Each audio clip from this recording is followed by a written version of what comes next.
Good morning. तुम्हाला मी आज मागच्या वेळेस हॅवचा चार्ट दिलेला होता. आता त्याचा पुढचा देते. आता हॅवचे भूतकाळी रूप हॅड होते आणि त्याचे रूपांतर केले की नवीन चार्ट आपण हॅडचा करू शकतो.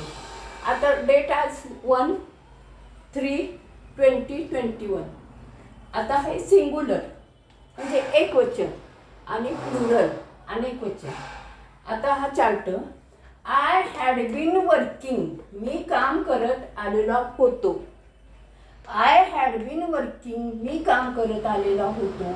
वी हॅड बीन वर्किंग, आम्ही काम करत आलेला होतो. वी हॅड बीन वर्किंग, आम्ही काम करत आलेलो होतो. यू हॅड बीन वर्किंग, तू काम करत आलेला होतास.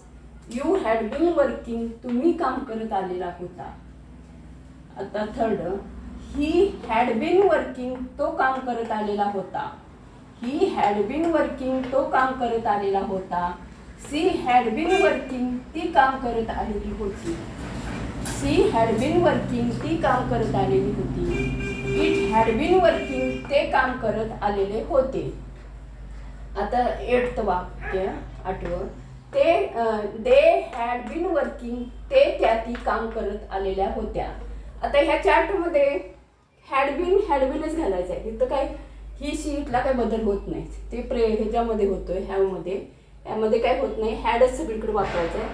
म्हणजे हा चार्ट पाठ करायला बी सोपा आहे. I had been working, we had been working, you had been working, you had been working, he had been working, she had been working, it had been working, they had been working.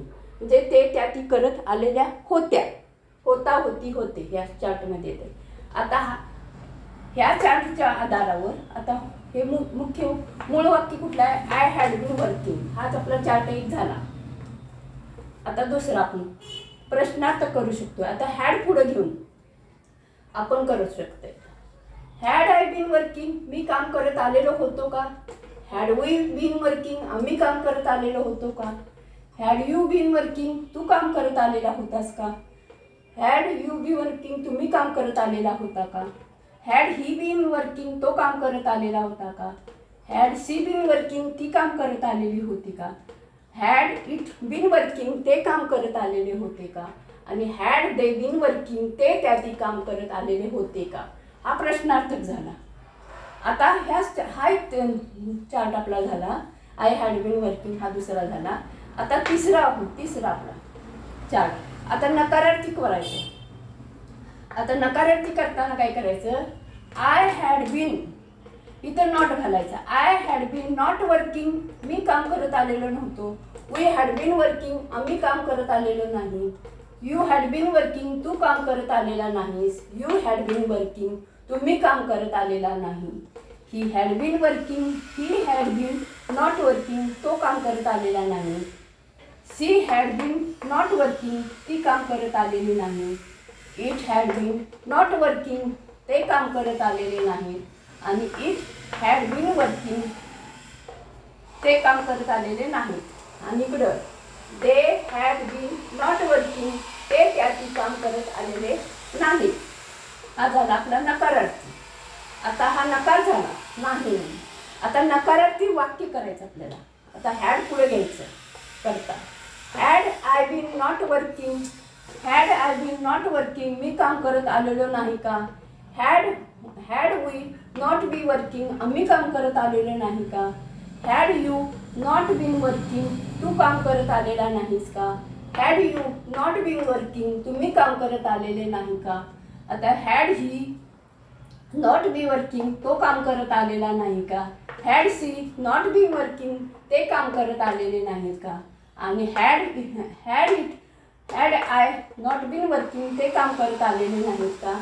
आणि परत इथं देच्या इथं घालायचं. Had घ्यायचं. Had they I been not working, ते त्यात काम करत आलेले नाहीत का. अशा प्रकारचे हा एक चार्ट झाला. आणि हा एक म्हणजे किती झाले आपले टोटल. हे 4 चार्ट होतात. 4th chart, CHART chart. अशा प्रकारे फक्त रचना तीच ठेवायची, शब्द पुढे घ्यायचे आणि त्याचे प्रश्न तयार करायचे. आय हॅड बीन वर्किंग मूळ वाक्य. हॅड आय बीन वर्किंग प्रश्न तयार झाला. I had been not working नकार झाला आणि had I been not working नकारार्थी झालं. अशा प्रकारचा हा चार्ट फिक्स पाठ केला की कायमचं इंग्लिशमध्ये हा याचा यूज करू शकतो. आता आपला हॅव झाला, हॅड झाला. आता पुढचं शॅल भविष्यकाळी उद्या देईन. थँक्यू. Good morning. लाईक करा, सबस्क्राईब करा.